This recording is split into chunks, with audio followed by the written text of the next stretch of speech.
Everybody, we're back. It's Wednesday, and we are here for another episode of Real Talk with Real Pros. I'm your host, Paul Worth. Happy to have you all.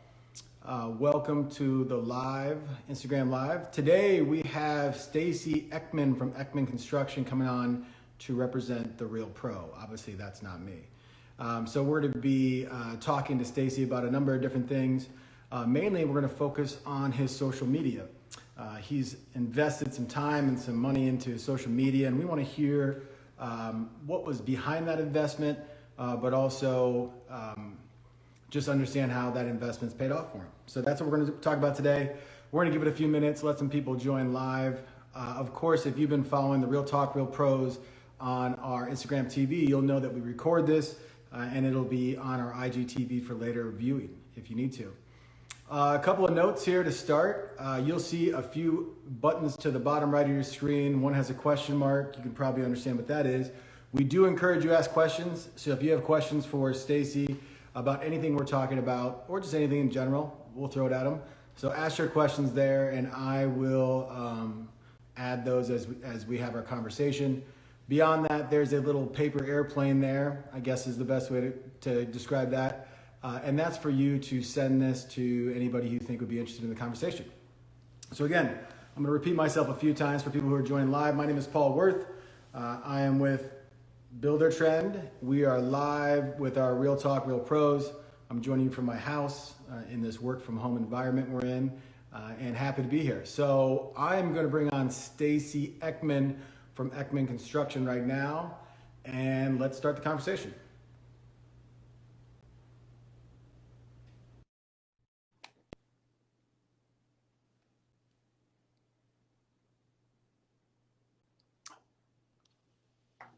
There he is. Hi there. Hey man, how you doing? I'm good, thank you. How are you? Good. Good to see you again. Thank you. Good to see you. Oh, I meant to say, so Stacy and I know each other because you were on episode 73 of the Building Code.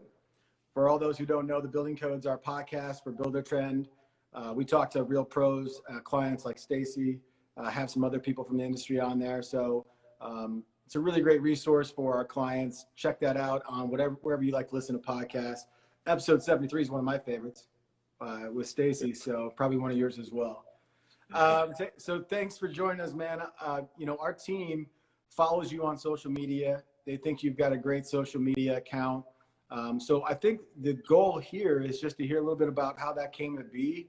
What got you to invest so heavily in social media, time, money, whatever you have invested, and just hear a little bit more about that. So before we do that, though, just to set the table, I think it's always great to just hear about you. Again, I know a little bit about you from our podcast episode, but give us like the 30-second rundown about Eakman Construction, where you guys are located, number of employees, type of work you do. That would be probably a good place to start. My name's Stacy Eakman, president of Eakman Construction Company in Seattle, Washington. We do large-scale remodel and custom homes. We're more and more trending towards more custom homes than remodels, but we still do a fair number of remodels. We've been in business for 8 years. I grew up in construction. My dad was a contractor in Eastern Washington, and right now we're at 17 employees, and we run between 9 and 12 jobs at a time, so we stay pretty busy. Luckily for us, Seattle's pretty good still with business-wise, so we're fortunate and grateful to still be busy. Yeah, you guys had some pretty fast and stringent sort of regulations coming down through the pandemic when it first started, right? Are those still in place in your county, in your state, or have they eased up a little bit? They've eased up a little bit. We've moved to phase 2 in King County here. We did early on go into a lockdown because we were the first to have a case. We were the first to have deaths. We had a nursing home that's just a few miles from my house that unfortunately lost a lot of people. So they cracked down fast. It has eased up a bit. Restaurants are open, 25% capacity. Right. Same with like gyms and things like that. So our job sites, they put a bunch of regulations on how we run our job sites. Obviously, masks and gloves and wash stations and all of that. But we were able to adapt, and for us on a work level, it's pretty well back to normal. Personal level, we're still kind of cooped up at home a lot, but that's okay. I feel that.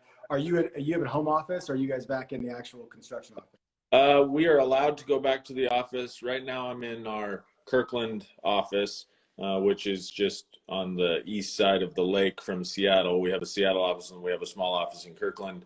I'm at the Kirkland office alone. When we do go to the Seattle office, the only ones who really go into the office are Jake and I, our general manager, and me. Everybody else is still, the office staff still works from home. Bookkeeper, designer, all of that works from home. Wow. So what kind of challenges was that? I know I'm going off on a tangent, but I think it resonates with everybody. Are you guys connecting more like everybody on Zoom? I mean, has the communication just ramped up? Yep. Luckily, we had Buildertrend before the pandemic, so that Nice our clients were used to electronic communications and daily reports and all of that. So that didn't change. And I think that we're really lucky to have had that in place, because if we were still meeting in person with clients, we just can't do it as much. Right.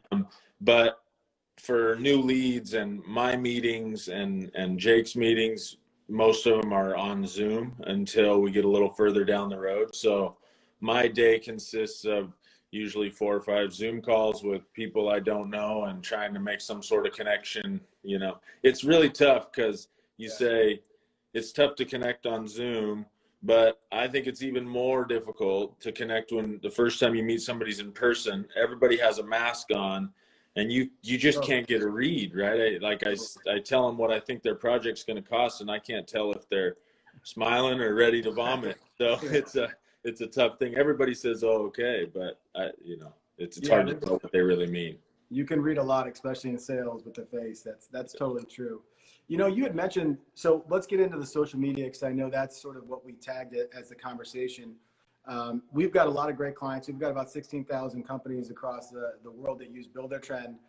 Some of our best have a really big social media following, and they've invested a ton of time into it.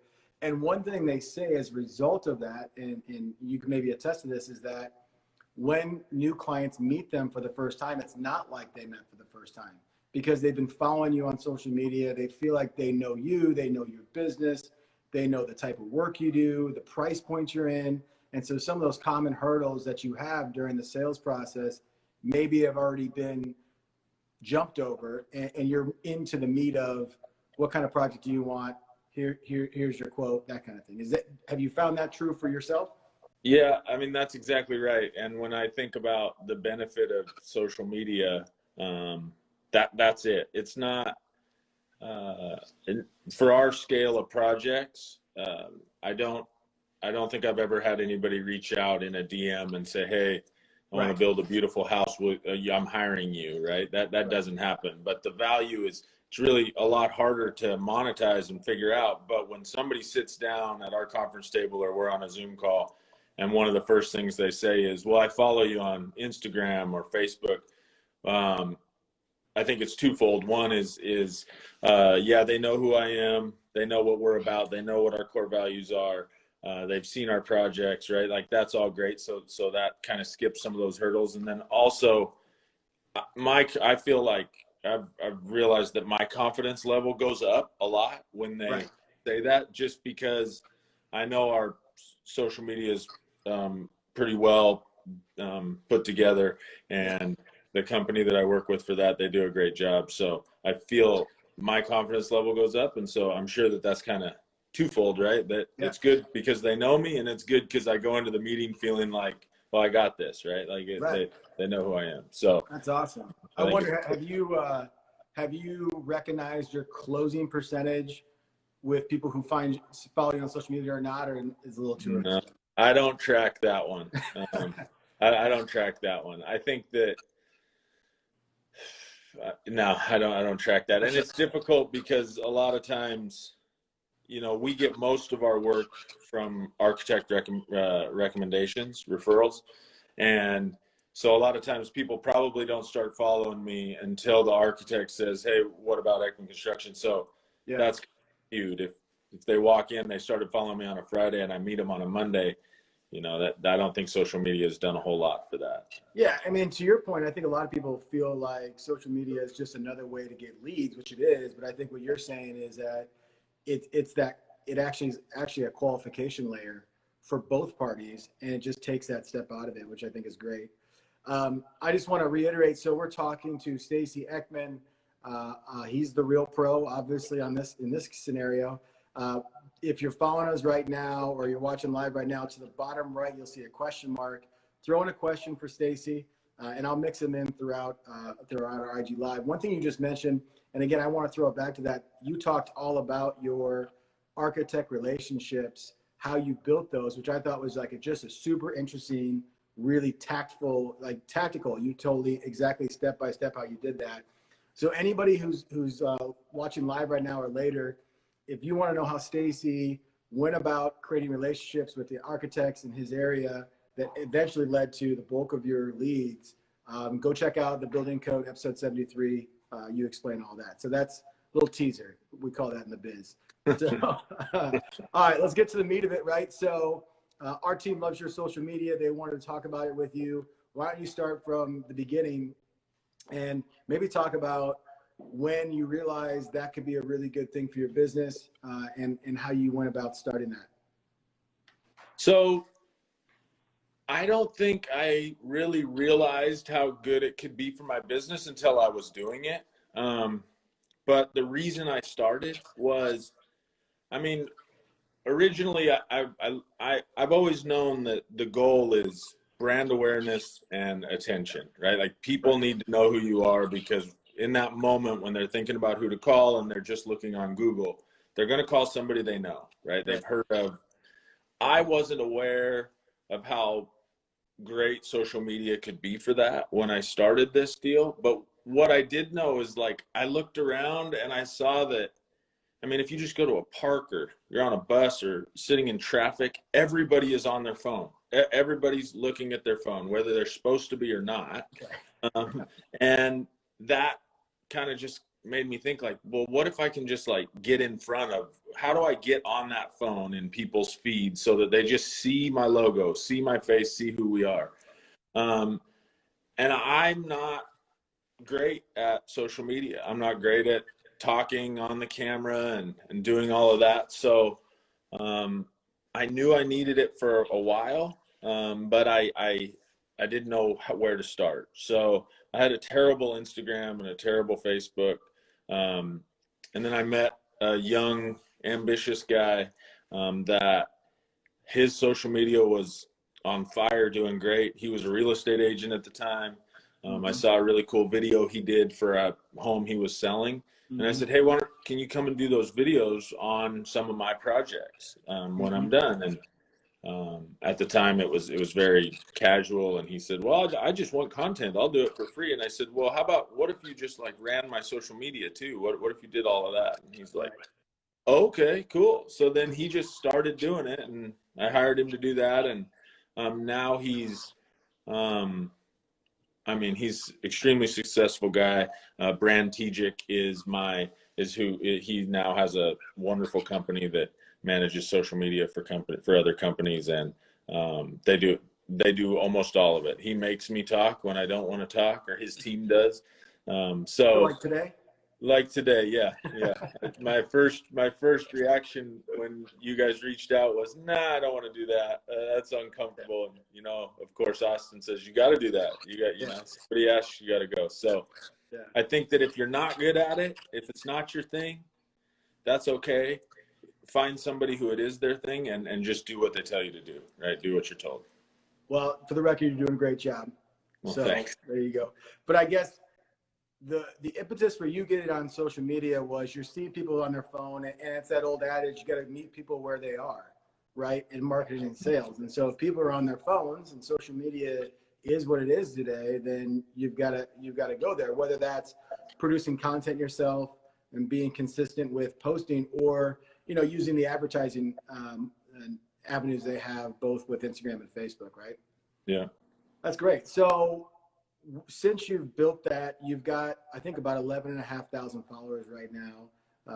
Has that ramped up? Was that really quick? Was that a consistent sort of build, or what do you attribute that to? It was pretty consistent. It's all organic, and most of them are local, here on the West Coast at least.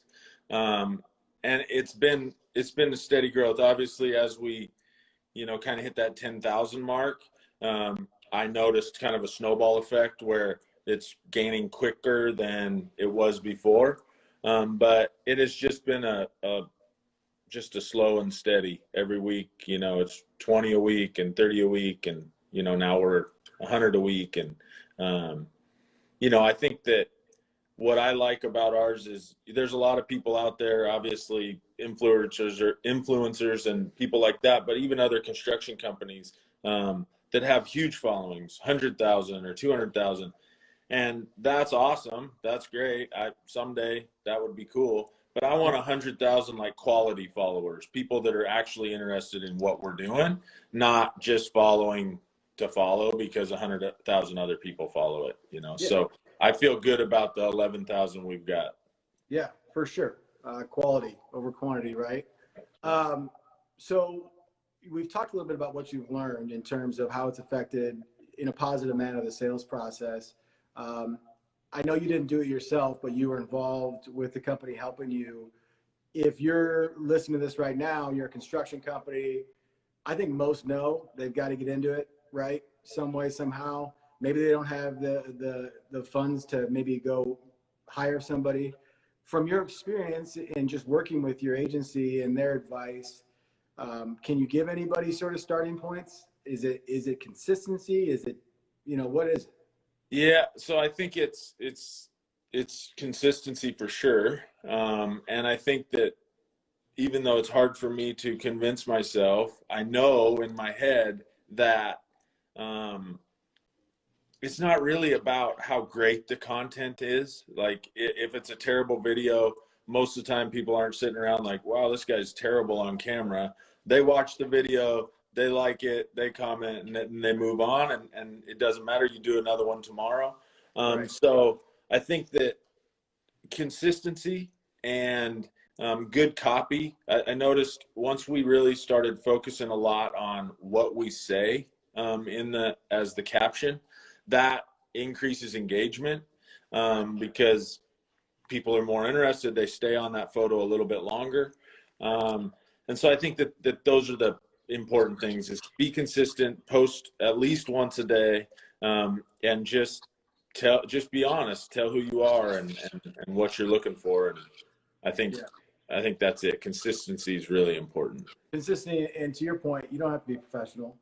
No. I don't think many of us love turning the camera on us. I know it's just like you, it wasn't easy for me. But if you get out there and be authentic, I think you're going to find some people who connect with you there, right? And that's probably where it is. I got a couple more questions from the people here.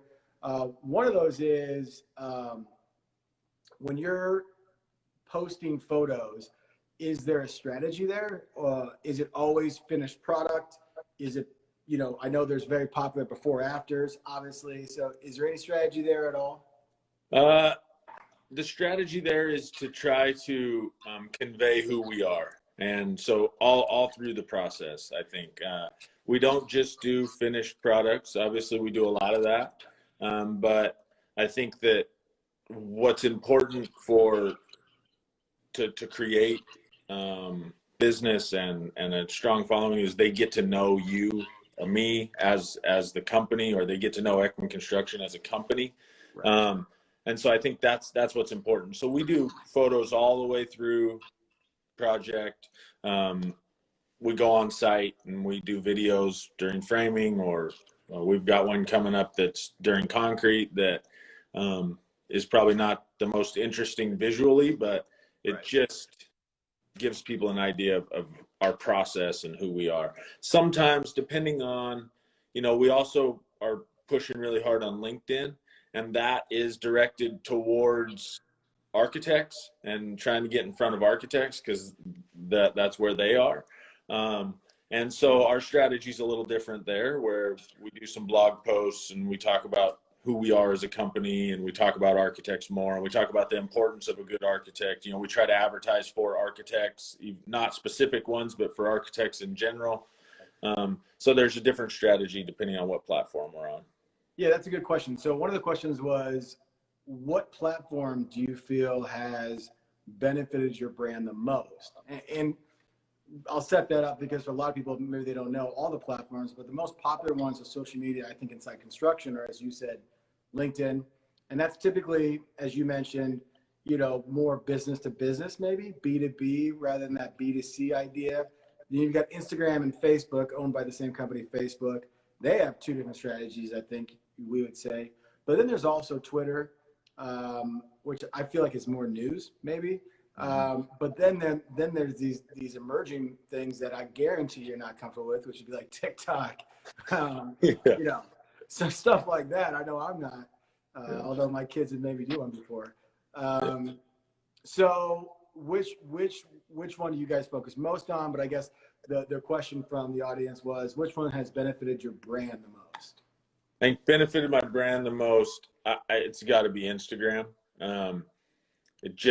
I think, and the reason I think that is because of the timing. When we decided to start doing this, Instagram is where everybody was, everybody was looking at Instagram.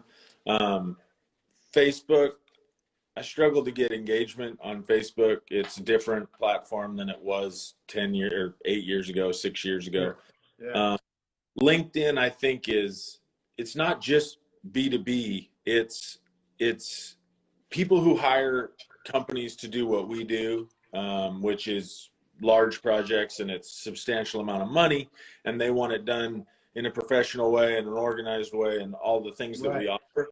Those people tend to be business people, so they're on LinkedIn as well. So for sure. I think that LinkedIn is great for us too. I think that on LinkedIn, I'm Stacy Eakman, not Eakman Construction. We have a LinkedIn, but we don't do anything on Eakman Construction's LinkedIn. So I think that personal brand and who I am and who the architect's going to be talking to when they call, that LinkedIn is great for that. But just brand, to answer that question, it's got to be Instagram. Yeah. So are they pushing you TikTok yet, or holding off? So we tried. We started. I started one, and I pushed to. We got to be on TikTok. We got to do this. Yeah. But then all of this going on with, political stuff going on with it. I said, well, let's hold off. We want to make sure we're on the right side of that when it's time. So let's push pause on that. So 2021, all your followers, could be some TikToking happening from Stacy. Yeah.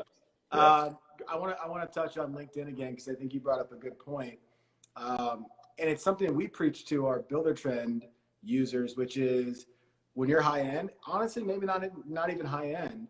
In this day and age, people want to know that they are building with a reputable company who's serious about their company. They have processes, they have systems. That's why you got to talk about Buildertrend in the sales process. Says, look, I'm not flying by the seat of my pants. It's not going to be written down on a piece of paper. Here's our systems. Here's our process. Here's how we're going to communicate. That shows a level of professionalism that people are absolutely looking for, especially in the higher end. But to your point, exactly, LinkedIn is perfect for that. And boy, that's an easy one, right? To put together your profile. You don't necessarily have to post a lot, but put together a profile on LinkedIn, show them your experience, make sure it looks great, because the high-end clientele are going to look there because they live on LinkedIn for their business, right? Yeah, exactly. Yeah. All right. So one thing I want to talk about is your brand, because when I follow you on Instagram, one thing I noticed was one of the bylines talked about, which I think is your mission statement as a business. Maybe I don't know how to say it, but I don't know exactly. But the last thing was courage, which I really thought was interesting. I wanted to dig into that with you. So what would you call that byline on Instagram? Is that like your brand identity?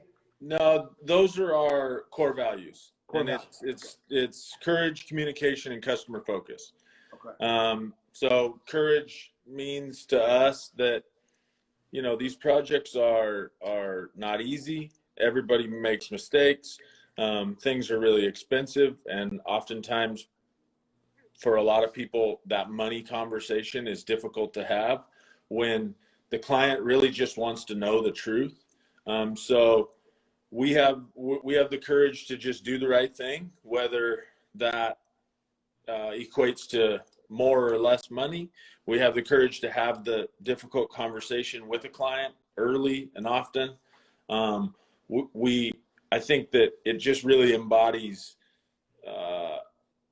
the whole point of our company is to we want to change the way people think about construction companies, and that takes courage to step out of the norm and do that, especially in a really good market like we have right now, where it would be easy for a business owner to say, I'm just going to make a ton of money for the next few years and see where it takes me. But it takes a certain amount of courage to plan for the future and not try to grab every dollar right now and think about what's next, you know? So it's really, really important to us that me and my staff, all the way down to the last guy on the total, they have the courage to come to me if there's a problem.